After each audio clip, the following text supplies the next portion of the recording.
This picture was taken just 6 weeks before she passed away. Elizabeth Taylor, age 79, seated in a wheelchair, an oxygen tank beside her, and those legendary violet eyes half open, fading but still unforgettable. Now compare it to this one, 1961. She's 29, dazzling in emeralds, the highest paid actress in the world. Every man desired her, every woman envied her. She had beauty, wealth, fame, everything. So what happened between these two images? The truth, as it turns out, is far darker than the diamond she wore. February 1932, London.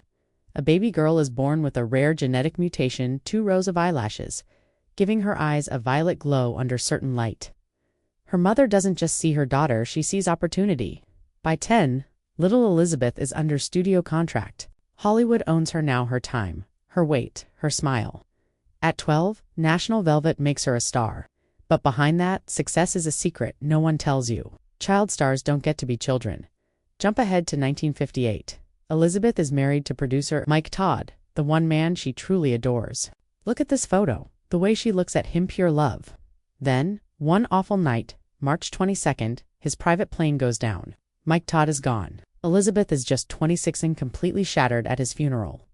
Comfort comes from an unexpected source, Mike's best friend, Eddie Fisher. But there's a problem. Eddie is married to Debbie Reynolds, America's sweetheart, and Elizabeth's close friend. Then this picture leaks Elizabeth and Eddie together. The affair becomes front-page scandal. Overnight, she goes from America's darling to its most hated woman. The fan mail turns venomous. Death threats pour in. The studios panic. Her career should have ended right there. But instead, she's cast as Cleopatra, Rome, 1962. The Cleopatra set is chaos, the most expensive movie ever made. The studio expects her to fail, to vanish quietly into scandal. But then she meets Richard Burton. Both are married. Both are reckless. Both are drawn to fire. One look between them and you can feel it, the chemistry that would ignite the biggest scandal of the decade. The Vatican condemns her. Politicians call her immoral. The press dubs it Le Scandale. The film nearly bankrupts 20th Century Fox, but Elizabeth doesn't care. She's in love again.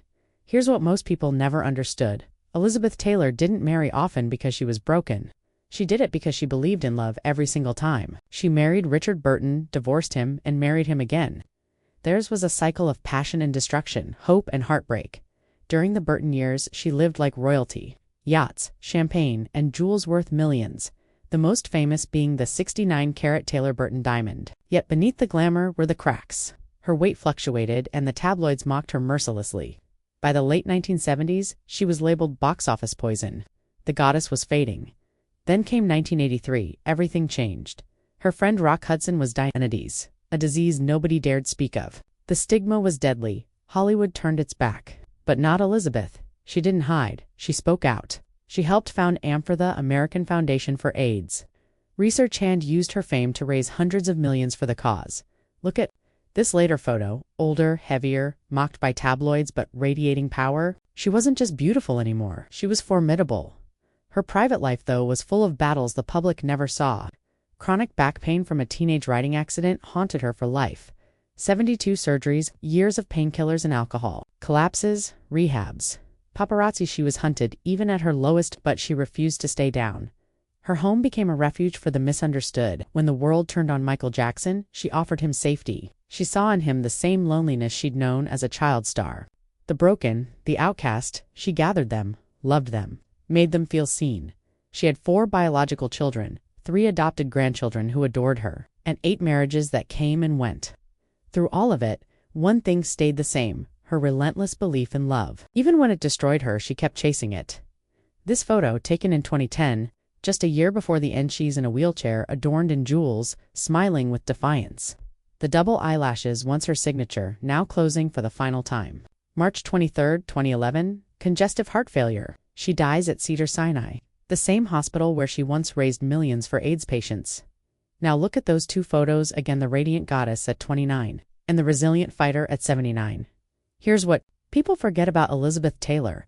She was never meant to be perfect. She was fiery, flawed, impulsive, brave. She fell apart, picked herself up, and lived louder than anyone else. She broke every rule Hollywood made for women and outlasted them all. She survived child stardom, scandal, heartbreak, addiction, ridicule, and an industry that tried to chew her up. And when the world expected her to vanish, she found her purpose fighting for those who couldn't fight for themselves.